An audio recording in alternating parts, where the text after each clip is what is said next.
somehow right. That's all time. That's all time. Derek Jeter is top 3 shortstop. Good morning, good afternoon, good evening. What is this? This is Tanks and Tutties, presented by a winner and a loser. As y'all can see, I got the gear on today. It is Victory Tuesday now. I almost said Monday. Yesterday was Victory Monday. It's Victory Tuesday. Our Lions came out on top over the Pack. We're going to get into all that later, though. We're going to hold it in. Luckily, not too much college football to talk about, so we'll finish our college football talk and get right into the NFL talk and the Lions-Packers game recap. Very excited to talk about that one. We cannot wait. Well, one of us can't wait. But yeah, let's get started. Dynasty update. We didn't play again. Yeah, that one's on the back burner for a while. This new Call of Duty is awesome, and I don't see myself playing college football for a while. My dad did just get the game, though, so we might have a double update once Call of Duty dies out. But for now, with the amount that we game, it's been mainly Call of Duty. So, lots of long shots then. Call of Duty. Oh, it's been phenomenal. I prestiged Sunday. Damn. And, yep. Not like just Sunday. I think I played Friday night and a little bit on Saturday. But I did prestige, and I'm loving it. I will say I haven't been grinding the camos. It's just the headshots are not fun to go for. So with double XP, I was like, let me just grind out some XP. So I was just This might be the best KD I have in any of my Call of Duty so far. I checked the other day, and I've got like a 1-1 KD. Okay. Which for me, I got to check mine. I wonder if I'm above a 1. But back to sports. Locks and long shots. On the locks last week, I had a bad week. Texans plus 1.5. They lost outright by more than 1.5. I don't remember the score. Packers plus 3.5. I really thought that one had a shot. Just missed on that one, unfortunately.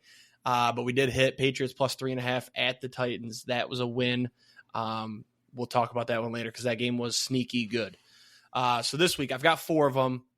Went 1 and 2 last week, but the more I do, I usually do better. So I only did 3 last week. We got to bump it up to 4. Then we'll go 5. Then we'll go 6 until we start profiting.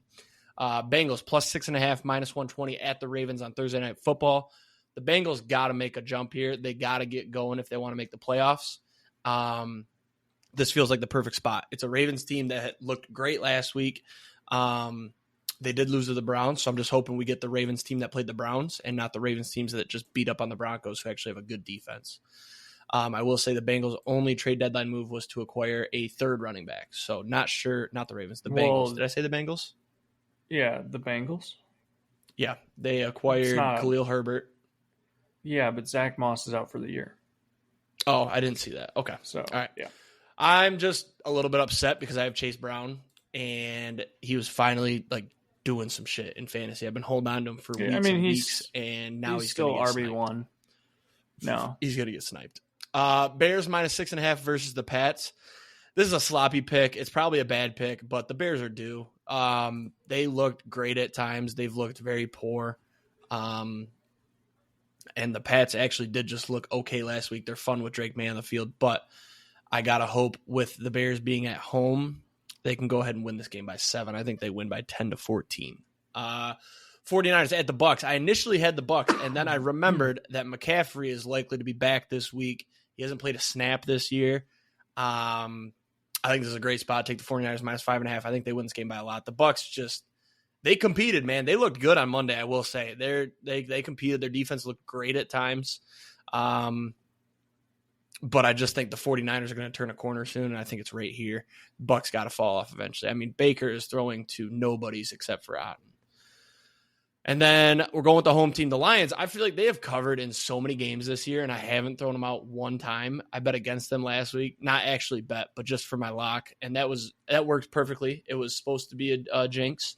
But at some point, you got to take the Lions. I don't know the stats, but they've been covering like an outrageous amount, I think. So Lions minus 3.5 at the Texans, Sunday Night Football. Very excited for that one. And then the long shots, very bad, but we are going to mark a winner here probably next week. I think it's going to be announced. I think I saw next week. The awards are announced on Monday, I thought. Might be later in the week. We'll see. Like but I think next week's episode, I will be putting a W next to Scooble's name.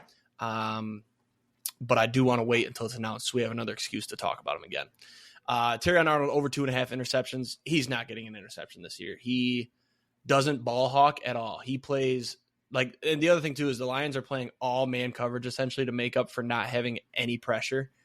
And Terrion Arnold, he just punches the ball out. He's not going for picks. He doesn't really have a chance to. It is only 3, so it's like if he has 2 in a row, 2 weeks in a row, he gets a pick, we're back. But I just don't see it the way he plays defense. And his defense has been phenomenal. I mean, since he hasn't had a defensive penalty in, what week are we in now? 9? He hasn't had a defensive penalty in 4 weeks. He did have a holding call last week, but it was on a punt. But his defense has been great. I will say this is the first time I've gotten to actually watch Terrion Arnold play. And the one play that I really remember seeing him was Wicks beat him on a route, and then Wicks just dropped it. I think he's. Which one I feel was like that? He's probably. It was right over the in middle the of the field. Yeah. Like I mean, that's the quarter, thing is we can with Arnold, I can nickel and dime him and be like, oh, he got beat 3 times. It's like you're a cornerback, you're going to get beat. It's a good thing he dropped that ball, but I can probably find more clips in that game of him making a play. My thing was going to be, is he a better zone corner than he is man-to-man corner? It could be. If he's a good zone corner, then I could see him getting picks. But they would have to then move their formation, or not formation, but their play style to a zone, and they just can't do it right now. Well, maybe when they we had could Hutch, now. Maybe now, we'll talk about that later. But when we had Hutch, we were running more zone than man. But when you lose Hutch and you lose that pressure, that's when you switch to man and you put it on your corners to hold. And I think since the Hutch injury, we've ran 90% man coverage over zone because there's just no pass rush. It just get Jordan Love had. I'm not going to get into it. We'll get into it later. I got to stop. Long shots. Last week, Texans money line that lost. Patriots money line that lost. Unfortunately, they had a good shot, but we'll get into that later. This week, Broncos. We got 2 alternate spreads. Broncos plus 3.5 at the Chiefs plus 196. I think Mahomes is hurt, and I think it's going to show this week. The Broncos had a shit week last week. Good bounce back spot. Second best team in the league they're going up against. I think their actual spread is 7.5, and I bumped it down. Or no, it was 8.5. I bumped it down to 3.5. So I think they lose this game by a field goal, or I do think there's a chance they win it outright. Chiefs are due for a loss at some point, right? Dolphins minus 2.5 versus the Rams. They're actually dogs in this game, but it's another team that they looked good against the Bills. They put up points. They were in this game. The Rams almost lost to the Seahawks, who I feel like are at times inferior team to the Dolphins with Tua. And where's my thinking on this one? Yeah, I watched that Rams Seahawks game, the end of it, and it's the Seahawks aren't good. Jackson Smith-Njigba was incredible, but Geno's not good. And I think the Dolphins, they're due for a run where they're going to get back into the playoff picture somehow here. So rather than just take the money line, I bumped it up to a field goal. Your locks and long shots. All right. Locks. Still have Packers make the playoffs open. That looks okay. Last week on the locks went 1-2. Yep, 1-2. Texans plus 1.5 against the Jets. 1-2. One wasn't real. Texans plus 1.5 against the Jets. That hit. Penn State plus 3.5 against Ohio State. That lost. Texans did not hit. Penn State did not hit. Indiana minus 7.5. They killed MSU. That was all there. Wait. I think Penn State might have hit. I might be wrong. No. They lost by 7. Sorry. I thought for some reason they lost by 3. So that was all there, 1-2. And then you also had you're forgetting about Lions money line you took against your own team, and they won the game. So 2-2. Good week. This week we're taking. Good thing you had that there. Good thing you added that. This week we're taking the Bills minus 4.5 against the Colts. I think this is bumped down right now just because of potential injuries, but I think the Bills are going to be fine. Joe Flacco didn't look that good. Commanders minus 3 against Pittsburgh. This is purely Pittsburgh made a bunch of moves today, and I'm not sure that they're all going to be ready. So maybe them throwing them in is going to kind of hurt that. a little bit, hurt their game for at least the first game. And also, I guess you could say the same thing about the Commanders, but they only got one player, and it was a cornerback who I don't think he's even ready to play yet. So he's probably not playing this week anyways. So Commanders -3. Take the Titans Chargers under 38. I had two schools of thought on this one. I'll kind of explain it here, but we can talk about it later, I guess, too. Basically, the Chargers are either going to shut out the Titans and keep it low, like it'll be like a 21-0 game, Chargers, or it'll be, why is my computer making noise? Or it'll be like a 21-21 game, and this, or like a 21-14 game that goes over. That still wouldn't go over. 28-14 game where the Chargers actually put up some points.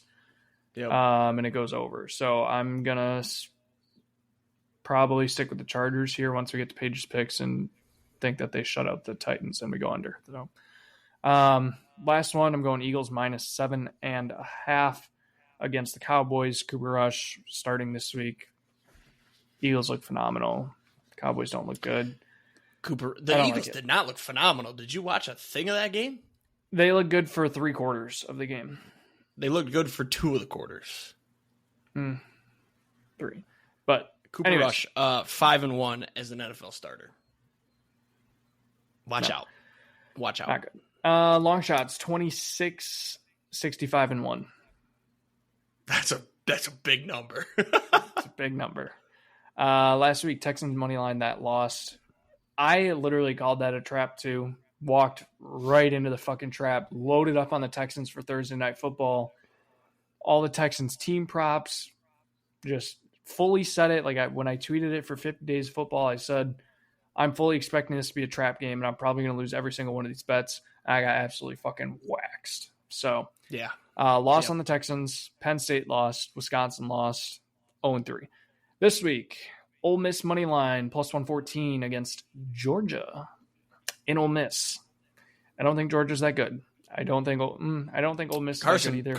Carson Beck's a bum. Yep. We're taking them +114. We're going to take LSU money line +124 against Bama. Both Bama and Georgia are going down this week. And then we're taking a parlay. Penn State -13.5 against Washington in Penn State. It's not a big game, so James Franklin can kill them. And then Indiana -14 against Michigan. Indiana's fucking awesome. So that's a trap. No. Do you realize that though? So wait, is that game in Indiana? Yes. Okay, that makes sense. And I was going to say because that's Oregon was taking it is because it's in Indiana. I was going to say Oregon was 13.5, but it was at Michigan. Mm-hmm. And Michigan should have covered that game. We'll talk about that actually now. Michigan, they looked better than I expected versus Oregon. So Saturday, I didn't watch much college football. Sid and I finally got our cider mill date out there. Beautiful, beautiful day, actually. It was. I told you that when we were apple and pumpkin patches here. Makes sense. I feel like that's a Midwest thing. Yeah, probably. So it ended up being a nice day. We got some sun, and then we had a drink, listened to some live music, and then got the donuts and the cider. I'm drinking the cider right now, actually. It's very, very good. I will say I'm sick of the donuts, though. We got a dozen donuts. Sid ate one and then gave the rest to me, and I'm sick of them. But I only have 3 left, so probably have one more and throw it out. Trash days tomorrow, but don't tell Sid that. Anyways, missed the first part of the game, caught up through Gamecast. Michigan was like in it. Did you see the first Oregon touchdown by chance? I believe I might have sent it. The one where the guy dropped the ball and they still called it a touchdown. Yeah, I think so. It was literally replay review. You could see the ball hit the ground, and then they reviewed it and still called it a touchdown. And it's one of the most outrageous things I've ever seen. I don't understand how that wasn't fixed. Notice how I'm not raging, though. Michigan was never going to win this game. We are too poorly coached. That touchdown as well, that was on like 1st and goal from the 2, so you got to assume Oregon was going to punch it in. So not too concerned about that. But just a complaint of you got all these cameras. How can I see it on Twitter and you guys couldn't get it right? Davis Warren, though, he looked good.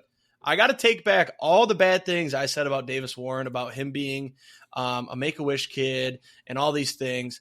They didn't give him a chance to get loose and get used to the game. He came into this game cold and balled out. Let me take that back. He didn't ball out. He made some very impressive throws, and he didn't make mistakes. 12 for 21, 160, and 2 tuds. He was just feeding Loveland all day. And Michigan was in this game like early in the fourth quarter. I think they were down 11. Like they were in it. It was insane. But the coaching thing that comes into play is poor play calling. Our defense coordinator, Wink Martindale, god awful. He is just every third. He's playing Madden out there, right? 3rd and 9, he's blitzing because he heard some YouTuber one time say, always blitz on 3rd and 9. Don't give them time to make a throw. No, actually gives them plenty of time because then their guys are wide open because you got nobody in coverage, right? The other thing is I got to find a stat for it. That dude blitzes more on 3rd down probably than anybody. And then the other big one for me was Colson Loveland made a catch on the sideline. It was called out of bounds because as he went to the ground, the ball popped out when he hit the ground, right? It's known by, I think, every single college football fan in the world that if you don't control through the ground, it's an incomplete pass. Sherrone Moore decides to still throw the challenge flag. We only have 2 timeouts left. It's an 11-point game. Granted, it was 3rd and 6. It would have been a first, sure. But, like, you know that he was right there. You know that that's not a catch. Why are we throwing the flag? And then the other one, I think it was just after the Loveland one. Oregon was punting. It was 4th and 4. And they were in this weird formation where there was only like 3 linemen, but Michigan was only rushing 3. It was really weird. But our D tackle lined up right on the center, which as a coach, you have to know that that's a penalty. And he didn't. He didn't call a timeout. So they got the 5-yard penalty and kept driving, and they went down and scored. Like, that's the shit where you got to pick that up. You got to call that timeout, tell him, or get him off the field, get that ball back down 11. I think it was like halfway through the 3rd. And you get the ball back, you go down, you get, even if you get 3, 1-score game. Now you're battling, right? And then the last one was we were down 31-17. I want to say there's like 4 or 5 minutes. No. There's 7 minutes left. And fourth and 2, 4th and 3 maybe. Sherrone Moore dials up a triple reverse wide receiver pass to Orji. Oregon sniffed the shit out of it, and Orji proceeded to run into a camera on the sideline, and I thought he died.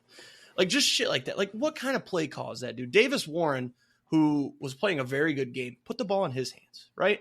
Call a fucking regular play call. Don't dial up some trick play where you only have 2 targeted receivers. One is on the right side. He runs a slant. They're going to pick that up, right? And then the other one is your quarterback running a wheel route. You think that's just going to be wide open? Like, no, it's Oregon. They're the best team in the country. It's ridiculous. And I blame Sherrone Moore, but I blame our offensive coordinator more because there's been more mistakes with our offensive coordinator. I hope that in the offseason, I'm giving Sherrone Moore grace because of how good our recruiting has been the last week. We have flipped some very good guys. We picked up a 5-star offensive lineman. We're in on the number 1 quarterback in the country, supposedly. So what he's doing on the recruiting path, and then commit to Wisconsin. So that's just not happening. I would bet a Bucky the Badger tattoo on my butt cheek that doesn't happen.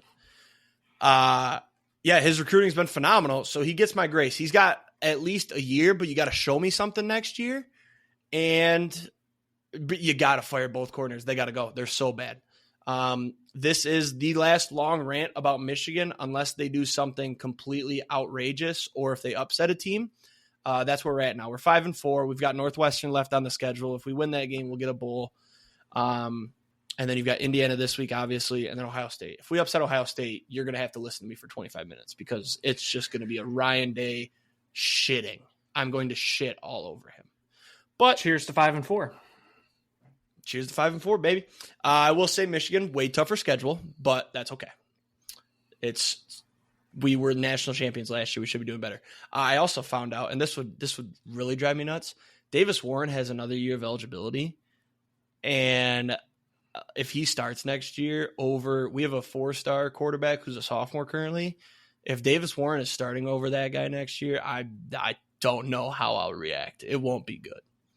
But Davis Warren, he earned my trust back because he looked good. He looked like my definition of a mid-college QB. He made throws. He didn't make mistakes. Our run game just really couldn't get going. So, say, I don't know what Michigan's schedule looks like to open the year next year. Say they get this 4-star recruit in. Let me tell you, I've seen a lot of 4-star recruits recently for Wisconsin. They don't always pan out. Right. What happens if you start this 4-star recruit and lose like your first 2 games when they were like winnable games?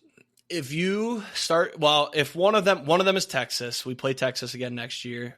This one on the road, so it'll have to be if you win 2 of the first 3, because I'm booking that. So that's the thing, though. Like, would you rather start Davis Warren for that Texas game?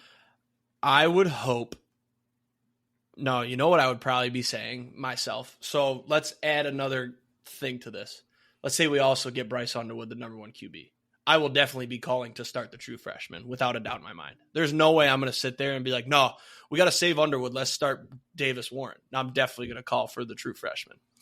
Because honestly, like, this whole develop QB things, like, why not just let him go out there? And if he's going to do the same mistakes that Davis Warren is going to give you, let him go out there and make those so he can learn. I feel like there is no better spot to learn than actually playing the game of football on that big stage. Well, I don't get look at Nico. Look at Nico. They gave him what? He had 1 year red shirt, and now he's good. He's not great. Like, that's good with me. And I hope that Jaden Davis is good.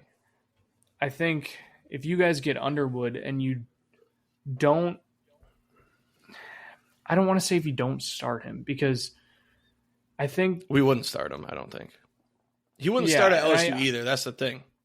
I just think that, like, being as big of a program as you are, the odds that he would want to enter the transfer portal, honestly, probably pretty high, because he knows he's big enough recruit that he could go somewhere else and start. Granted, it's probably not on the same level as Michigan, but I mean, you got to look at it as, when's the last time you saw a true freshman start and excel? I can't even name you a true freshman. Yeah. Like Arch started against Buns teams and looked great, but those were Buns teams. Like, you got to think about it. He's not even a true freshman right now, though, is he? No, they registered him last year, right? I was going to say. I think you're looking back at, like, who won the Heisman as a freshman? Was it Manziel? Raiola's a freshman, isn't he? Raiola is a true freshman. He had some good games. So, He's I don't know. Amazing, but I think if you don't promise Underwood to start, hey, if you flip, we'll start you. If you don't promise that, then he's not going to expect it. And then if you tell him, like, we're going to redshirt you, you got to get him out on the field, though, a couple times. You got to try to do something, because what is it, 3 games? But if 4. You tell him, hey, we're going to redshirt you, and then you're going to start next year, that's what you do. Yeah. And I think that's literally what Tennessee did with Nico. It's literally just do not break don't break your promises, and don't make too many promises, and you're fine. That's really it. That's too much time on Michigan. That's too much time for a 5-4 team. But speaking of 5-4 teams, Wisconsin got destroyed by Iowa. Iowa started a backup quarterback. Cade McNamara's hurt. Is it time to let go of Luke Fickell? No, absolutely not. I still have full trust in Fickell. I think might need a change at OC.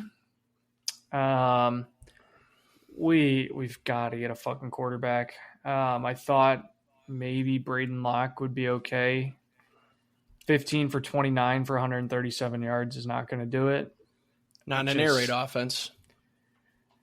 Yeah. I mean, Iowa's defense is good, but it's just, I didn't really like. That was on the road too? Yeah. Iowa's a tough place to play. 42 points to an Iowa offense with a backup quarterback should not happen. Were any of them pick sixes? Rushing touchdown, passing touchdown, rushing touchdown. No. They just ran it down our fucking throats, which is pretty embarrassing considering our defense is supposed to be so good. I did not watch this game intently. I was at a bar and it was on a YouTube TV quad box. So I just kept checking it every once in a while. But yeah, Iowa, 329 rushing yards on the day. pretty ugly. I will say 1, 2, 3, 4. Wisconsin went 3 and out 4 times in a row. Yeah. That doesn't help your defense at all. No. It's So, just I want a quarterback that can at least get a drive going every once in a while. It doesn't even have to be phenomenal, but you can't have games where you go 3 and out 4 times in a row. It cannot happen. I predicted that we would go 3-1 in this 4-game stretch. We're going to go 1-3, if not 0-4. Are you? And we're going to have to deal with fucking Tyler Van Dyke next year. Are you in the same boat as myself of let's not talk about these teams anymore? Well, I mean, unless something really cool happens in 2 weeks because they play Oregon, and then we have Nebraska, and then Minnesota. You don't have to talk about them when they play Nebraska and Minnesota. Yeah, probably not. I mean, and you only have to talk about them if they somehow covered against Oregon or something. We might beat Oregon. That'd be the perfect time coming off a bye week. I'm telling. I strongly hope one of our teams pulls off that incredible upset. One for the culture. Deep down, I don't think we're going to, but that's exactly the time that we would beat them. I do hate Oregon coming into the Big Ten and just rolling. It pisses me off, especially their jerseys are still fucking awesome though. Love their jerseys, and I do respect Dylan Gabriel, but I did want to protect the sanctity of the Big Ten being a tough conference. But now it's still tough, but. Yeah, but it's just I feel like the Big Ten is more just the middle of it beats up on each other, but there's always those 1, 2, or 3 top dogs that do what they want. Like Michigan, Ohio State were for the last 3 years, up until this year, not this year. Now Oregon, Indiana. I'm going to say it, 2015. I'm going to say it. Indiana, Wisconsin, fraudulent. No, Indiana's fraudulent. Michigan might expose them. They might expose them. Michigan's defense is still good. Oregon marched down the field, but they're the best team in the country in my eyes. Question, do you think we're going to jump to a different conference here? Do you think Vandy is fraudulent? I think they are a good mid-tier in the SEC, which is weird. But that's what I love about NIL is Vandy, who was the punching bag, is now mid. I think they're a perfect mid. You know what I mean? I would say so. If you put Vandy in the Big Ten, what would the record be? I think they would do similar things. They would upset. They would beat either Indiana, Oregon, or Ohio State or Penn State. If those 4 were on their schedule, they're getting 1. Because Vandy played Texas close. Yeah, and then they beat Bama. Well, who else is on their schedule? They still got LSU and Tennessee. I think they might get one of those. Because, looking at Indiana, I don't think that they've really played anybody that amazing, but they're killing everyone. They have not had a single game that has been close. And that's why I think Vandy and Indiana are a very similar team. And I think if you put Vandy on Indiana's schedule, they would probably also be undefeated. I don't know though. Vandy lost to Georgia State. Yeah, I mean, so it's they probably would have dropped 1, but I could see them at 8-1 because they beat Bama, they beat Kentucky, they almost they barely beat Ball State, and then they barely lose to Texas. They beat Auburn, who's been trash. The South Carolina game this weekend will be interesting. I'll say that. South Carolina Vandy. What's the spread on that one? Guess the spread. Don't look. I got it. South Carolina. In Vandy, you said? It's in Vandy, yep. Probably South Carolina -4. Ooh, South Carolina -3.5. I think Vandy. This game. I think Vandy is only good because of their quarterback. That Pavia or Pavia? Pavia. He is fucking awesome. He's sick. I think. Well, he's where'd he come from? I don't know. I can pull it up. I want to say BYU or something, but. Shit, I'm on the wrong site. I don't know. Looks like some sort of. I've got his game log. He was in the Mountain West. Oh, I bet it was SDSU. New Mexico State. Close. Yeah. Or no, sorry, they're in the Conference USA, not Mountain West. That's my fault. You probably could have guessed it if I used to said be it right. Mountain West, though. Oh, yeah, but Pavia, he leads the team in passing, obviously, but then also rushing. Mm-hmm. And if he could, I bet you he would lead in receiving. Yeah, Vandy's fun. If Army had him, they'd be deadly. Ohio State, Penn State. I thought this one was a little bit of a snoozer. I was just kind of checking the score here and there, but I didn't see any clips of it on Twitter after. I didn't see nothing. Like, was this a snoozer? Did you watch any of it? Yeah, so I was at the gym when it started. And for Penn State to go up 10-0 early, I was like, oh, this is early. Penn State's going to run away with it. Like, it should have been over. Yeah, they didn't look good. They scored 3 points the rest of the game. And Ohio State just played grinder Big Ten football. And that was that. I mean, there was nothing that was like, there were no huge plays. Like, Ibuka scored a 25-yard touchdown in the first quarter. And then there was 1, 2, 3, 4 field goals the rest of the game. Yeah. Like, it just snoozer. Yeah, I mean, it wasn't, I don't want to say snoozer because it was still like, it was a good game, but it was very much Big Ten football versus like air raid, throw the ball at the fucking stadium type of football. Right. So. The only other game that had any sort of tie to being interesting was Tennessee surviving Kentucky. Really disappointing given Tennessee wearing awesome ass uniforms. Tennessee took the lead. Did they go up? They're up 21-10 in the third quarter, and that's when it was kind of like over. But at one point they were losing. They were down 10-7 at half. What are your thoughts? I only watched the second half. So Dylan Sampson got benched for a bit because he fumbled. And that was when the offense couldn't do anything. I think it was most of the first half he got benched because he fumbled pretty early. And then I'm trying to find out when exactly it was that he got benched or when he fumbled. So it was in the first quarter with 1 minute and 20 seconds left. And yeah, so he basically did not play until the second half, which is when we started to run away. I don't know. The defense looked weird. We couldn't move the ball.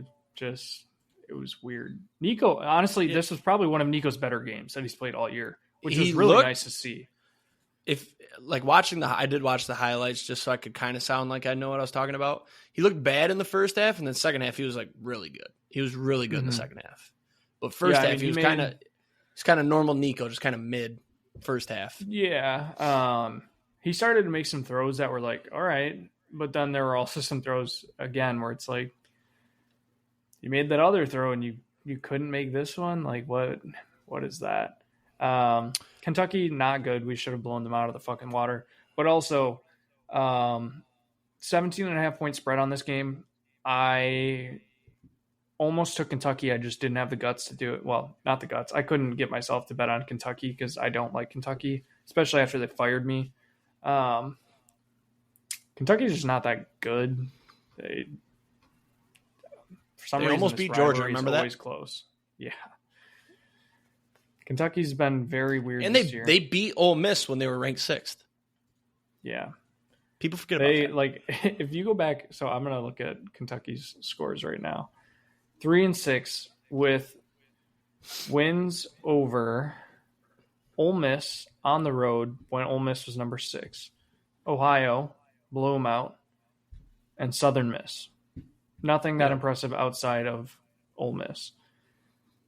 Lost to South Carolina at home. Lost to Georgia by 1. Lost to Vandy at home. Lost to Florida in the swamp. That's fine. Lost to Auburn, who hasn't been good, by 14. And then lost to Tennessee by 10. Yeah. Doesn't make sense. It's almost like you had no chance over there at Kentucky in our dynasty. Just set up for failure. I mean, Vanderbilt not good. The only other game, or the only other thing I have about this game is Tennessee's kicker problem. Holy shit. He's got the yips. He missed 3 field goals. How many did he miss last week? 2? Yeah, I think so. He missed 2 against That was Bama. the other thing I should have mentioned. Yeah. 3 missed field goals. None of them really close either. He had 2 against Bama. I have eligibility left. I could drive up to Knoxville.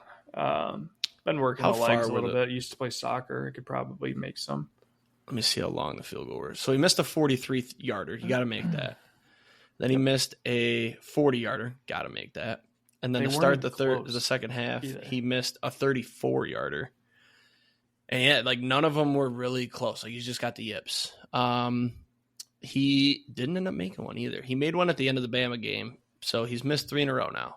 But he's a freshman from Memphis. Oh, that's why he's trash.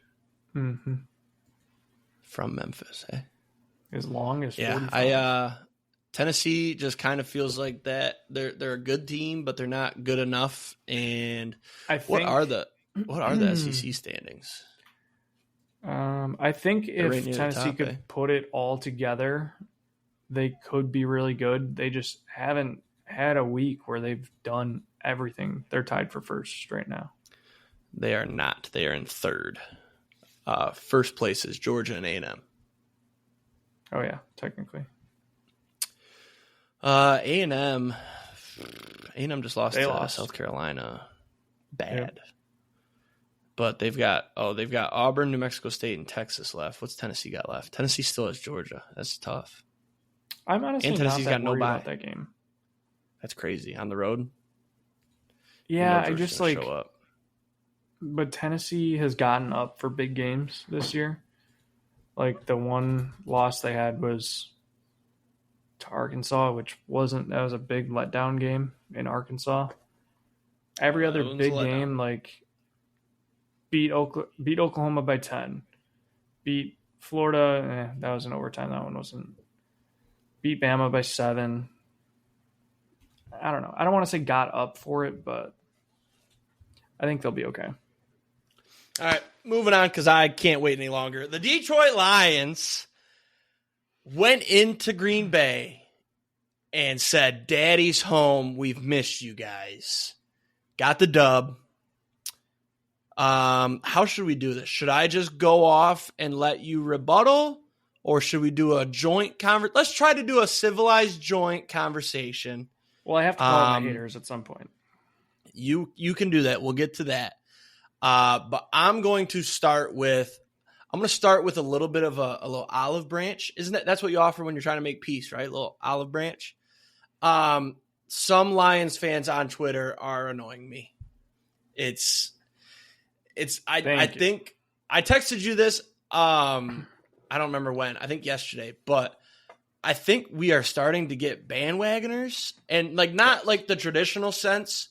But it's people that live in Michigan that now watch the Lions because they're good, but they didn't suffer through all the shit. So they don't deserve to be able to talk shit like I do. I've been through the mud. I watched the 0-16 season. Don't recall a lot of it. I was only 9 years old, but I watched it all. I've put myself through Matt Patricia. I watched us waste a generational talent in Kelvin Johnson, and I watched Matthew Stafford fight for his life with us and never do anything. I deserve to say the things that I do, but these Lions fans on Twitter that are wrong about half the shit they say, and then just like search out like Green Bay accounts to comment things. And it's weird because my Twitter, like I have Green Bay things on my Twitter, so I'll go to the comments to see what they're saying. But then there'll be random Lions fans. Like the Brian Branch hit was the big one. Let's start there. You guys all saw it. I'm not going to describe it. You and I somewhat mutually agreed that, yes, that was a flag, probably should get a fine, but we both said shouldn't be ejected. Packers fans on Twitter believe differently. I saw people calling him a thug and all these things. But then the Lions fans go in the comments and they say things like, haha, cry some more, go Lions. Why are you here? You don't need to be here. Do what I do and just take a peek in, but you don't need to reply. And then like, Jordan Love's garbage. Ha ha ha. It's like Jordan Love is not garbage. he's banged up and had a bad game. Like that shit drives me nuts, is the just talking shit with false information. Like, I would love to sit here. It's just childish. I would love to sit here and go, Green Bay's fucking garbage. Like, no, they're not. So they had a bad game. I have two quick things on Brian Branch. I don't know if you want me to come back to it or. No, let's start there. It kind of fits with the flow of the game. So I'm kind of starting to believe Brian Branch might be kind of dirty. No. He has a history of some pretty bad hits. He took out both TJ Hawkinson and... He had one of those. The other one was Kirby Joseph. Try again. Are you sure he didn't take out Tyler Higbee? 100%. Kirby Joseph was one of them. Okay, so I saw a tweet. Here's the thing. Let me defend that real fast. Well, because that's how you're had... taught to tackle tight ends, is take out their knees. He's not diving at him on purpose. He's trying to get a tackle. He's not in his brain saying, I'm going to take out this dude's ACL. Also, if you're going to target someone and go for an ACL, why would you go for a tight end and not somebody like Justin Jefferson or Cooper Kupp or Puka Nacua? I would go for those guys before a tight end, especially Higbee. Who gives a fuck about Higbee? What's he going to do? It wasn't Higbee. Was it Higbee? It was Higbee. Maybe it was Higbee. I don't know. I just there's that hit seemed very dirty. Obviously, I don't think he was doing it in I'm going to take out Bo fucking Melton. I don't think that was his point of focus, but I also don't think he's the smartest player, and probably he's one of the smartest players. I don't know how to NFL. say it. You're not saying it right. Why the fuck is he leading with his head so much? So the thing was, this play specifically, from my standpoint, watching it over and over and over again, when you slow it down, it looks bad, just like it does with every other NFL hit. It looks worse when you slow it down. Real time. No, too. It didn't. It didn't. When you watch it in real speed, it's it's a hit. He's flying in there to make a hit. That's football. It's just the NFL now has to be soft because of head injuries and because of Tua and now Chris Olave. 5 years ago, that hit is celebrated. It's a great hit. Maybe it gets a flag. But the ejection is the craziest fucking Perfect thing. On your team. Vontez Perfect there is no way we're doing that comparison right here. I probably would have welcomed him back in the day. We needed a linebacker. Uh-huh. That ejection's the biggest load of shit in the world. If you're going to eject players, it should be clear and obvious, and that wasn't. Brian Branch is trying to make a play. He's flying in it. People have no idea how fast this dude's running. He's running at probably 20 miles an hour to go in there, make a tackle, and try to blow up the pass. That happens. It's unfortunate. Also, he led with his shoulder initially. It just kind of worked out. It's one of those things where the receiver's falling away, so his head's lower. He's not standing up straight. So if he was standing up straight and not falling to the ground, he would have hit him in the chest. Would have been a clean hit. It's just one of those things where the receiver fell, and luckily he got up. I was glad he was okay. I will say that. I don't want injuries. The only person I wanted to get injured was Love. There's some conspiracies that Lions might have a bounty going on, though. I mean, Dan Campbell was on that Saints team when the bounty started. A lot of injuries. They were trying to take out Jordan Love's ankle, too. No. So, first of all, same play, actually. No, that play happens all the time. It's a guy that wants to get the quarterback down. He did stop. He doesn't see that Jordan Love threw the ball. I don't know about that. Didn't I see that upfield? Didn't I see that wasn't his bad ankle anyways? So if there's a bounty, it doesn't matter. If there's a bounty, it's not at the ankle. Plus, he had a groin injury. Why would we go after an ankle? Hit him in the nuts. Because it's all connected. No, we're not going to say this. This is terrible analysis. We're not going to do sad Packer fan looking for excuses and the Lions are dirty and blah, blah, blah. No, okay. Pulling up plays from last year Pulling up plays from last year that when we were on this podcast and talked about those playoffs games and you watched the games, you didn't bring up as dirty. But now, because Brian Branch had an unfortunate bang play where he hit the guy in the head, got ejected, now we're going to bring it up that we're dirty because we tackled a tight end at his knee. Nah. No, I don't. No, we're not going to do that. I don't truly think that there's a bounty. I said it was a conspiracy. I brought it up to joke with you. I do need to call out my haters, though, for saying that I'm a sad Packers fan and that I make up all these excuses. Let me find the exact comment on our TikTok here real quick. Yep, get the receipts. Get the receipts. A win is a win, and that was belt to ass. I'm going to put myself full screen here for the TikTok. First off, not belt to ass. You won by 10, yes. Score probably says it wasn't that close. However, also my main argument here, the Lions didn't do anything to beat the Packers on Sunday. The Packers beat themselves in this game. Packers outgained the Lions 411 to 262. Moved the ball relatively well most of the day until we got to the red zone. 6 drops, tons of penalties, more penalties than the Lions, shooting ourselves in the own foot. Looking at it from a drive-by-drive standpoint. Nixon penalty, Jacobs false start, Chris Brooks drop, get 3 points on drive 1. Ryan false start results in a punt on drive 2. Morgan holding, Dobbs false start, Kraft drop, missed field goal on drive 3, 0 points. Drive 4, Love throws a pick, horrible pick, needs to stop trying to be a hero ball player, just throw it out of bounds. -7 points there. End of the half, drive 5. Drive 6, Wicks drops the ball, results in a punt. Drive 7, Love missed a throw to Watson, 2 bad snaps, get a field goal. Drive 8, Zach Tom, false start. Watson misjudges the long bomb throw. Bad snap again. Wicks drops a touchdown. Gets stuffed on 4th and 1 when everyone knows you're running it up the gut. No points. Drive 9, no big mistakes. Guess what? We scored a touchdown. Got 8 points. The TikTok comment about you making excuses, that's literally what you just did for the last minute and a half. Excuses.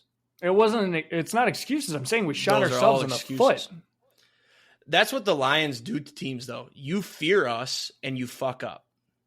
Also, the Lions went in there with a better game plan than the Packers. We didn't make mistakes. We planned for the weather. We dominated. No, I can't say that. We didn't dominate. But exactly. That's my whole point. The Lions didn't dominate this game. This was not a belt to ass game. But it's also you can't sit here and say oh, the Lions didn't beat us. We beat ourselves. The Lions beat you. We played a better game. We performed better and we won. What did you do to stop us the entire game? Every time. That's what the Lions do. If you don't watch the Lions game, so I'm giving you a break there. The Lions defense doesn't really kick up until the red zone. We're one of the best red zone defenses in the league. That's when we fuck you. That's exactly what we did. Except all of these drives ended in drops or penalties that pushed us back and forced us to punt or kick field goals. Or pick 6. And a sack. 1 pick 6. Yes. 1 interception. Yep. When was the sack? Jordan Love got sacked in the second half. Okay, cool. Hey. All right. Also, I should note, for a guy who's saying I'm not going to make excuses, you sure have a lot of excuses. You got beat. It's not excuses. I'm saying if we play our game. No, I'm fully admitting that we lost that game. Yeah. We played like shit. If the Packers play a perfect game, they win the game. Yeah, then they go 17-0. We didn't even have to play perfect. There's no such thing as a perfect game. We didn't have to play perfect. We catch 2 more balls and we win that game. No. We literally dropped 2 touchdowns. We lost by 10. Here's the thing. 2 touchdowns, 7 points each. 14 points. You are not realizing as well, though, that touchdown drive that the Packers had, the Lions were in prevent the entire time. There was no pressure, no blitz. It was prevent defense. I'm not saying we gifted you a touchdown. You earned it. You drove down the field. But it was prevent defense. It was don't lose the game defense. It was don't let them get the big play to score. But what I'm saying is it was less about your defense. Like, I don't think your defense put enough pressure on us to say that your defense killed our offense. Love still threw for 200 and however many yards, like 290 something yards or whatever, almost 300 yards. And the 1 pick, which was a horrible fucking throw. Like I said, has to stop playing hero ball. But the 6 drops is inexcusable, and it's been a problem the entire season. So you can't say it's what the Lions have done to us. No, it's our wide receivers not knowing how to fucking catch the ball. That's where we're running into the issues, is not catching the fucking ball. Also, what great teams do is when they have an off game, they find a way to win. This, if you look at it, the Lions didn't play great. They played good. That's what makes the Lions a great team. The Packers played bad. They didn't win. And I will say, I hate Matt LaFleur. He's a pussy. I hate just the way he looks. And then I got to find out. I did some deep dive, and I can't figure it out. But when the Lions scored on 4th and 1 with Gibbs, he said fuck off to somebody or the sideline. And I can't tell if it was he's pissed that we went for it on 4th and 1, or if I think it was probably a player talking shit or looking at the sideline. That's okay. I agree with that. But if it was like to the sideline because we went for it, that's crazy. But did you hear about end of the game when the Lions were in victory formation and the Packers D-line was we'll see you later in the year, or we'll see you next time or something, and the Lions players just laughed? Like, that's embarrassing. They got dominated. So, okay, I wasn't going to bring this up. Okay. It should be noted our 2 top corners were out in Jair Alexander and Evan Williams. Lions are missing the best pass rusher in the NFL. That's why I said I wasn't going to bring it up. And the replacement rusher. We also were using a backup center, hence the however many bad snaps in the second half. If you listen, though, Tom Brady did tell me that Jordan Love needs to make an adjustment when those snaps are low, and he didn't. He needs to turn his body to the ball and catch it. Instead, he was still in that little offset stance. And Tom Brady, greatest quarterback of all time, blamed Jordan Love. It's like the snaps. He didn't necessarily. They were pretty bad. They were low. They were at his knee. You also have to consider with him being injured too. Like, that doesn't help anything. Like I said, I'm not making excuses. We lost this game fair and square. We played like shit. I do think the game in Detroit is going to be 10 times better than this if we're all healthy. I truly wanted 21. This game.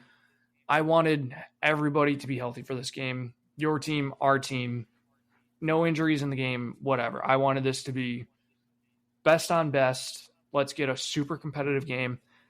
It wasn't that. We didn't play good. Jordan Love couldn't move out of the pocket, and it was painful to watch. Part of me, I've been going back and forth on whether we should have started Malik Willis or not, but you can't. We needed to win that game by throwing the ball, and Malik Willis would not have put us in a position to win that game.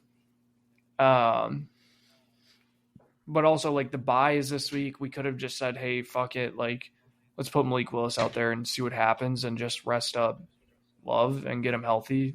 Like, he'll be 100% healthy then coming out of the bye, but I think they probably should have started Willis because I think that game probably set back Love more. Good thing you got a bye this week, but with the bye the next week, why not bench?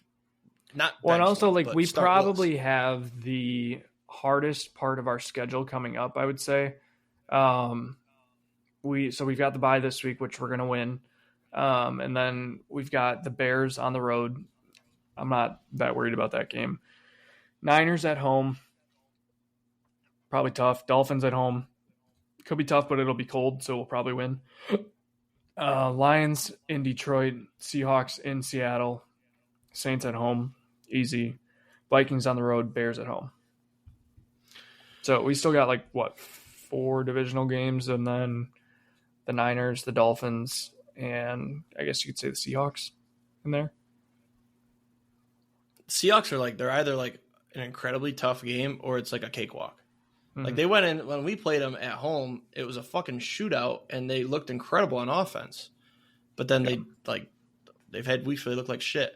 I've got one last rebuttal to you saying if you're starting corners we're playing, it'd be a completely different game. Jared Goff only threw for 145 yards on 22 attempts. Like, it was a run the ball and beat you that way.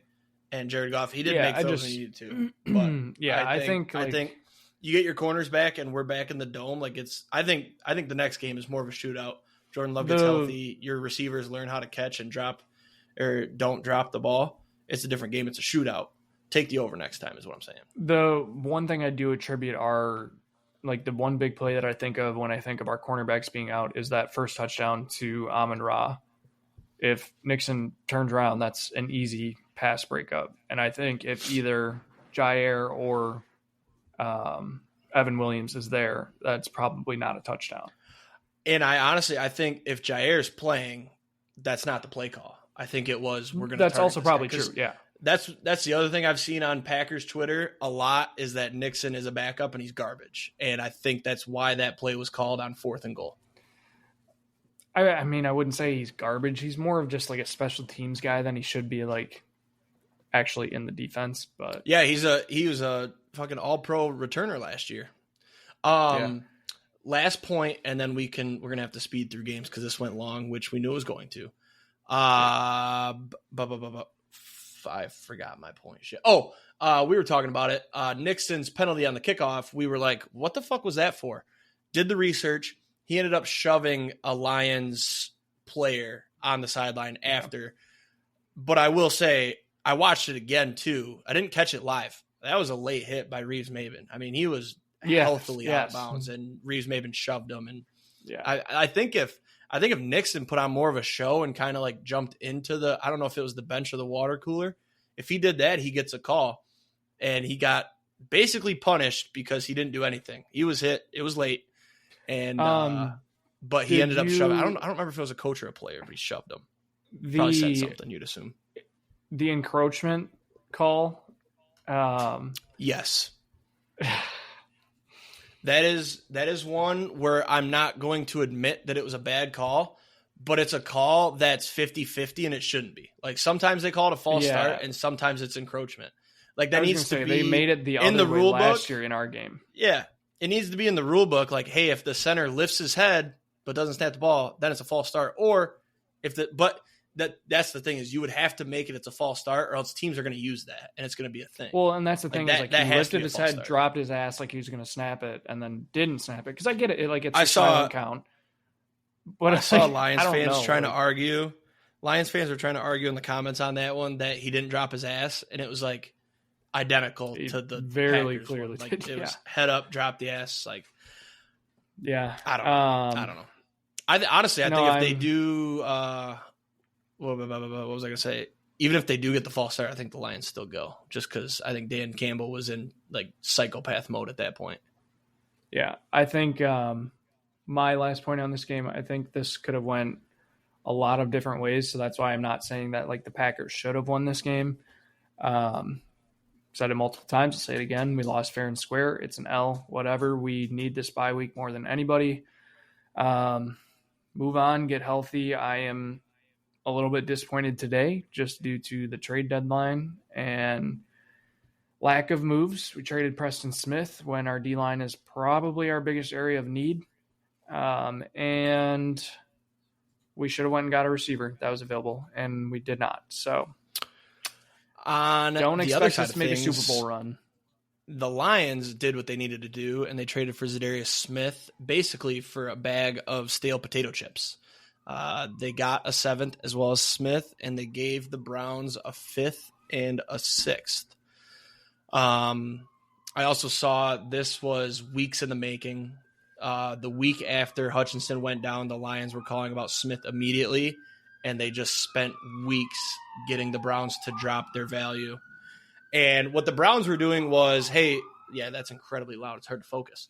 The Browns were like, hey, the longer we hold out, the more the Lions are going to see we need this pass rusher, and then they're going to panic. Brad Holmes didn't panic. Like, he's like a phenomenal GM. He didn't panic, and the Browns panicked day of, and they said, we got to get rid of this guy. So, great trade. I'm very happy. I did see rumors we were going to go after another one, but we didn't. But it's okay. We got what we needed, and I'm ready to make a push. I'm ready. I'm scared. I'm all the emotions. We're only halfway through the season, though. So, stay healthy. Win the NFC, get the 1 seed, and let's make a little soupy run here. I'm going to be insufferable if we make it to a Super Bowl, by the way. Those will be the most miserable 2 weeks of your life, probably. Maybe not, though. Maybe a part of you will be, like, happy for your best friend because I've never experienced it. You've felt it. You've seen it.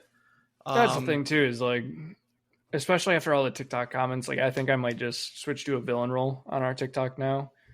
See, but if you switch to a villain, though, if you switch to a villain, though, then we're just going to get in fights because it's going to rage bait me. That'll be a problem. That's fine. That's great content. All right, great. Yeah. Hey, let's fly through NFL because we are now already at an hour and we haven't even done Paige's picks. That was a great conversation, though. So I'm pretty much just going to stay scores, and then if there is anything you want to say, make it snappy, and we'll go. Jets 21-13 over the Texans at home. Like you said earlier, this was a trap, and we both fell for it. I mean, that's just insane. Back to back. There was none for an hour, and now you got two in a minute. Falcons at home against the Cowboys. They win 27-21. Cowboys are dead. They've been dead. Dak got hurt. He's probably going to miss about a month. He might put on IR. At least they got a wide receiver. They bought a wide receiver for their backup quarterback, which makes no sense at all whatsoever. Jerry Jones might be the worst GM in all of football. Should be dead. Might not be soon, or might not take long now. Bills over the Dolphins, 30-27. This game was awesome. This was the other thing I forgot to bring up with the Brian Branch ejection. There's also something we missed there. It won't infuriate you, though. Bills were it was 27-27. Bills got the ball. They're driving. They got like 40 seconds-ish to go down and try to kick a field goal. And Josh Allen threw a ball left side of the field. Same exact hit as Brian Branch. It was a lead with the shoulder. The head ended up contacting defenseless receiver on the Dolphins. He got a 15-yard penalty, and that was it. No ejection. That was at the 1 o'clock slate. So, obviously, I see that with the Brian Branch thing. I'm pissed. I'm like, how come earlier it's this, and then it's this? Not actually complaining. It's whatever. We won the game. Thank God we won the game, or else I would have more bitching. Bills ended up kicking the field goal, won the game. The other thing about the Brian Branch thing was he stacked on another 15 on his way out for flipping the bird to the entire Packers sideline and the stadium. I'm glad we won that game and that they didn't get points on that drive, because if we lost that game, I would probably have to be upset with him. But now it's flipped to one of the coolest pictures of all time. There was one more thing I was going to mention about the game, too. Okay. What were your thoughts on Amon-Ra sweatshirt and how it was spelled wrong? He had Green Bay as one word. Not real concerned with it being spelled wrong. Love the sweatshirt. Are you sure? Are you sure it wasn't just like folded up on him? Where did I send that at? No, 100%. Let's see. I think it was Twitter. Let's see. Definitely was not Twitter. No, it wasn't Twitter. Did I text it? Maybe it was on Instagram. You check Instagram. I'll check our messages. I'm checking Instagram right now. I mean, we could also just Google Amon-Ra sweatshirt. Oh, I got it. It was Instagram. It was text. Yeah, definitely one word. Yeah. No, I'm fine with that. That's kind of embarrassing. Not at all, actually. It's just, I think you're just trying to play it off because. That was another question I had. Do you hate Amon-Ra? No, I mean, I think he's a very good receiver. No, not in that sense. I know you have to acknowledge his talent. As a person and how he's kind of reignited this rivalry with Green Bay, do you hate him? Because I see a lot of Packers fans that do hate him. No, not really. I mean, I feel like he had every right to be the way he was when they beat us at home last time. And it's a rivalry. Shit happens, and it's whatever. But, like, I don't think he's like a super, like, loud guy. Like, right. He does everything. It's all passive aggressive like the sweatshirt and then the high-fiving only the Lions fans after the game. Yeah, it's petty shit. Talking shit. Matter. But like when we're not playing the Packers, he's not in the media talking about them. On his podcast, he doesn't talk shit about the Packers. And maybe like here or there. But I saw Packers fans on Twitter that were very openly hating Amon-Ra. And I get it. But he has a right. I was going to argue that he has a right to, because don't forget last year Green Bay fans poured beer on him after he scored. Yeah. So we said it. Each fan base has some bad nuts. And Yep. All right. Bengals, Raiders. Bengals playoff push or just played the Raiders? They won 41-24. Playoff push, but I was going to say hard schedule.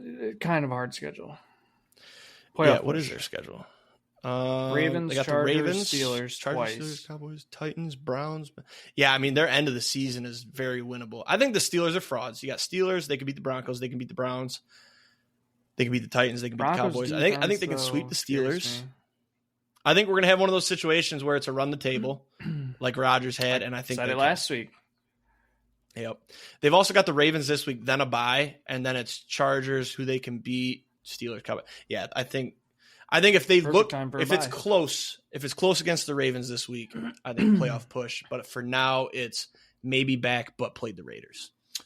Chargers over the Browns, 27-10. Jameis flash in the pan was fun, but he's back. 3 picks. Also had, did you know in 2 starts he's had 5 dropped picks, and that is second in the league in 2 starts. He also threw his 100th career interception on Sunday. Yep. So you knew he was going to throw one. I didn't see a look at this game. Chargers defense very good. QJ's back. In the league, actually. QJ's back, is he? What do you have? 4 for 118 and a touchdown. QJ's back on 5 and 2 targets. rushing yards. Chargers pretty good team. Shocking. Not really shocking though. Very good quarterback. They should get more prime time. I think they will. They've got one. They play the Bengals prime time, and then I think flex season they'll get some. They're kind of fun. Harbaugh's D coordinator, I'm forgetting his name, Jesse Minter, came with him from Michigan, had a great defense at Michigan, and now with the Chargers, he has the number 1 defense in the league. This dude will have a head coaching job next year. He's great. Number 1 defense in the league? Yeah, Chargers are the number 1 defense in the league. What standards, like points allowed? Not a clue, but number 1 defense is what I saw on Twitter. But I didn't look too deep into it. Broncos probably lost the number 1 after last week. It's true. Giving up 41 points. Titans Patriots. I want to spend a little bit of time on this game. Titans win 20-17. Drake May is watchable. Awesome drive at the end of the game and a ridiculous game tying touchdown. Gerard Mayo is a pussy for not going for 2. Yeah, he should have. You should have ended the game right then and there. But the Titans in overtime, they drive down, get a field goal, and then the Pats, Drake May threw a ridiculous pick in overtime. But that touchdown pass, for those that didn't see it, he scrambled for about 10 to 12 seconds and then threw up an absolute prayer that Stevenson went and got for a touchdown. So that was awesome. Drake Commanders over the Giants. Quarterback. Yeah, he had 100 yards, didn't he, rushing? 8 for 95. Or close. 95. Ramondre, 10 for 16. Yep. But 2 touchdowns. 1. Oh, yeah, yeah, receiving. You're right. Yep. Commanders over the Giants, 27-22. Didn't see much out of this game. Didn't watch a second of it. Austin Eckler was Jane Daniels still probably good. Okay. Yep. Yeah. They split. He had 11. Chris Rodriguez Jr. had 11. Danny Dimes. Bad. Danny Dimes, that was another thing. 20 for 26, he had 0 passing yards and a touchdown. Did you hear that stat? 0 passing yards and a touchdown at half. First time ever. Panthers over the Saints, 23-22. Chris Olave, 5th concussion in 4 years. Michael Thomas talking shit about Derek Carr. The Saints are cooked. They fired Dennis Allen. Brother says he wants out. Yep. I do feel a little bit bad for Derek Carr. He kind of seemed sad in the press conference when they asked about Michael Thomas, and he said he's the only guy in my entire career that I don't get along with. And Michael Thomas said he caused all 3 of Olave's concussions, which is incorrect. He didn't play the first 2. That was Spencer Rattler / Taysom Hill. Yeah, I got nothing to say about this one other than that's an embarrassing loss, and they were right to fire their coach after that one. Who were their wins even against? I know they beat the Cowboys was the other one. I can't believe we got so far ahead on the Saints after 2 games. I feel like I was a little bit passive, but I did say, but then they barely lost to the Eagles, and we're like, okay, like they're still real. Barely lost to the Falcons. We're like, all right, still real. Lose to the Chiefs by 13, like, little weird here. And then the Bucs destroyed them. And I was like, oh, okay, not real. Yep. All right. Ravens over the Broncos, 41-10. Lamar Jackson and Derrick Henry, very good. Lamar right now the MVP, yes. What do you think of Zay Flowers? Rush. He had a good week. So did Josh Allen. I won. I don't give a fuck. Eagles over the Jags, 28-23. Only thing to say here is I got two holy shits. The number one holy shit is Saquon Barkley. If you guys haven't seen it, Google it. Spin move, backwards hurdle, coolest fucking play I've ever seen in my life. And then Devontae Smith with a great one-handed grab for a touchdown. We didn't even talk about Garrett Wilson's touchdown on Thursday night. Yep, forgot about that one. That was also an amazing catch. If you had to rank the top three plays of the weekend, Saquon, Garrett Wilson, Devonta Smith. I'd say Saquon 1, Garrett Wilson 2, I thought Garrett Wilson and Devontae 3. Yep. Yeah. Yep. You know what? Actually, I gotta put Garrett Wilson 1 because it was 4 touchdown, and the fact that like he barely got his leg in. Saquon 2, but it was still fucking awesome. It was just the fact that like he didn't gain anything more by doing it. Like I feel like he maybe got a yard. Like very cool, but Garrett Wilson's catch was out fucking outrageous. That's true. Cardinals over the 1-1. That's fine. Cardinals over the Bears 29-9. I have nothing here. The Cardinals won a game. Congratulations. Yeah, Kyler didn't have to do anything, and Marvin Harrison was not trash. Not Maserati Marv. No. Moped Marv. More like Moped Marv. I like that. I heard that on Excuse me. Fantasy Football podcast. Lions over the Packers 24-14. Oh, we must have already talked about that one. Rams over the Seahawks 26-20 in overtime. Jackson Smith and Jigba, big game. Demarcus Robinson, also awesome catch to win the game in overtime. This game was awesome. At least the end of it. I'd caught the end of it too because it was after the Lions Packers, and yeah, because who drove down? Wish I would have started. They just Seahawks tied it with minute 10 to go. I wish I would have started JSN in fantasy football this week, even though I went 2-0 in my 2 leagues. Just to have the extra points. Because what do you have, fucking 30? 37 on my bench this week. That's insane. Vikings over the Colts, Sunday Night Football, 21-13.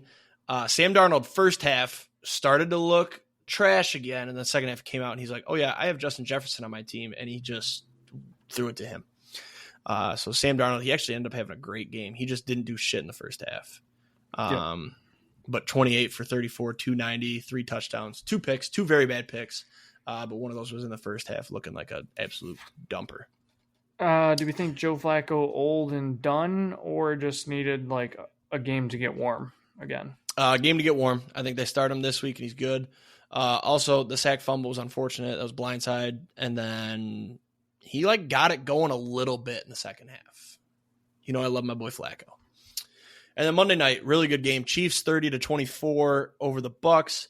The only thing I have here, I didn't watch much of this game. It looks like it was awesome. Mahomes appeared to tear some sort of tendon, Achilles, whatever. Goes to the sidelines. Has to be helped off the field. Goes in the tent, then comes out and is just fine. What type of black magic spiritual powers does Taylor Swift have that man couldn't walk and he comes back out, finishes the game? I wonder if he came out and did like an interview after the game and they said, what was wrong? What was wrong with you? And he probably went, my knee. Yeah. I don't understand. So he went out. Which one was it that he got hurt on? The Samaje Perine last touchdown. Yeah. Second to last touchdown. So when it was 17-17, right? Yeah. Yes. So they tied it up 17-17, and it's like, okay, this dude's dead. And then the Bucks go 3 and out, and Mahomes just jogs right back out on the field. Like, what the hell? This guy's untouchable. Yeah, I don't. Yeah, it was weird. I wasn't like happy he got injured. I was, oh fuck, but a little piece of my brain said, I saw it happen, and I was like, holy shit! I think Mahomes just tore his Achilles. A little piece of my wasn't brain like said, happy, hey, but like, whoa, don't have to play Patrick Mahomes. But you know, I want to beat the best. All right, let's fly through Paige's picks. This has been a long episode, just because of every week. This one I understand because of Lions Packers. So last week Paige went off 14-1. She's up to 78-60. I went 10-5. I'm at 83-55, and you went 13-2, 94-44. Tough week for not you. good to drop. It's like, how is that a tough week, man? I went 10-5. Like, that is good. It's just I didn't pick 13 or 14 favorites like you guys. It's unbelievable. Not true. Bengals at the Ravens. Paige and I are taking the Ravens. I'm taking the Bengals on an upset. Just I gotta do crazy shit. I'm down 11. Like, if I just take favorites here on out, like, I'm not gonna catch up. So I gotta go for some upsets here, and I like that spot. Giants at the Panthers. Germany, we're getting revenge for World War II. Enjoy shitty fucking football. Yep, this game's disgusting. Paige is going to take the Panthers. I'll take the Giants. I'm on the Giants as well. I guarantee I don't watch a lick of this game. No. Not waking up early for that shit. Patriots at the Bears. We're all on the Bears. Bills at the Colts. We're all on the Bills. Broncos at the Chiefs. We're all on the Chiefs. Falcons at the Saints. We're all on the Falcons. 49ers at Bucks. Paige is taking the Bucks. And you and I are on the Niners. If the Bucks win that game, I'm going to be pissed because I initially had Bucks plus 5.5, and I was going to take them for Paige's picks. Steelers at Commanders. We all have the Commanders. Wow, a lot of similarities here. Vikings at the Jags. We've all got the Vikings. Titans at the Chargers. We all have the Chargers. Here we go. Eagles at Cowboys. Why don't you tell me about Eagles-Cowboys, Frankie? Yeah, Paige and I are taking the Eagles. Paige is reluctantly taking the Eagles. Eagles with a sad face. Paige doesn't do her research. Cooper Rush, you got to go with the stats. 5-1 as a starter. He's got CeeDee Lamb out there. Make it 6-1, baby. That's a local legend, by the way. Grew up in Michigan this week. I don't know. Probably not. At least they got Jonathan Mingo. Yeah, that's right, dude. Revenge for Mingo. DK 2.0. Cooper Rush, Michigan guy, went to Central, grew up about 20 minutes from me. So actually watched him play a game. So my cousins went to the same school district, and they played football with him. I can't believe we're wasting time talking about fucking Cooper Rush right now. Hey, he's a local legend. So they played Pee Wee with him, but then he was like, oh, I'm never going to get to the league playing at this school. So he transferred to Lansing Catholic, and he was a stud there, state champ, went to Central, then he got to the league. So I kind of know him because my cousins know him. So Jets at the Cardinals. Paige is taking the Cardinals. She says, thank God they're doing decent this year. It makes my heart happy. I will also take the Cardinals. I'm taking the Jets. This is a pick 'em, just kind of a coin flip, but also I can see Rodgers going on one of those runs, and their offense looked good in the second half last week. It looked like him and Devontae finally rekindled that fire, and Garrett Wilson, they realized he's a stud. Lions at the Texans. Paige and I have the Lions. Yeah, I'm going to take the Texans. Nico Collins might be back this week. I think this is a perfect bounce back spot for the Texans, who just lost on a Thursday night. They get a long week. Lions come off of a big adrenaline rush, big game, a lot of travel. Actually, quite a long travel for them. It is a letdown spot because of how much energy probably went into division rival. Like, we hate the Packers. I genuinely was going to put the Lions first, and then I thought about it a little bit, and I was like, this actually might be a good spot for like the Texans to steal one. Like, if there's any team to steal one, it might be the Texans.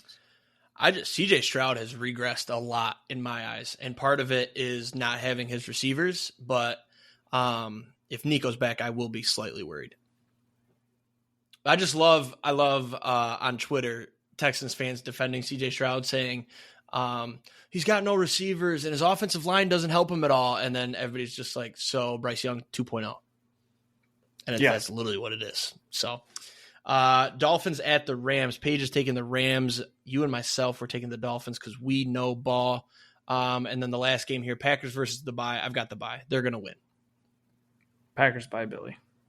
Okay. And your survivor, and then we'll wrap up here.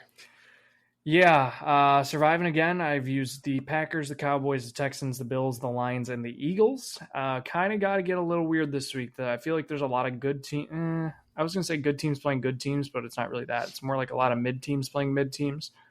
And the good teams that are playing against each other, Ravens, Bengals, I don't want to take either of them. So I'm going to take the Bears against the Patriots.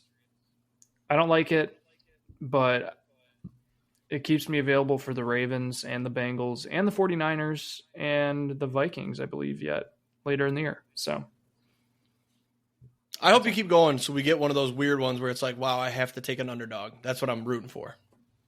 I almost took the Cardinals this week. It is Survivor with an asterisk, though, because you did lose at the beginning with me. Yeah, it's the first like week. the fifth chance Survivor, something like that. Yeah, what do they call that? It was a risk-free Survivor, the first pool you entered. Yeah. There you go. That's the episode. Thanks for tuning in. Have a great weekend. Let's hit some tanks, door some tutties. We'll see you next week. Peace.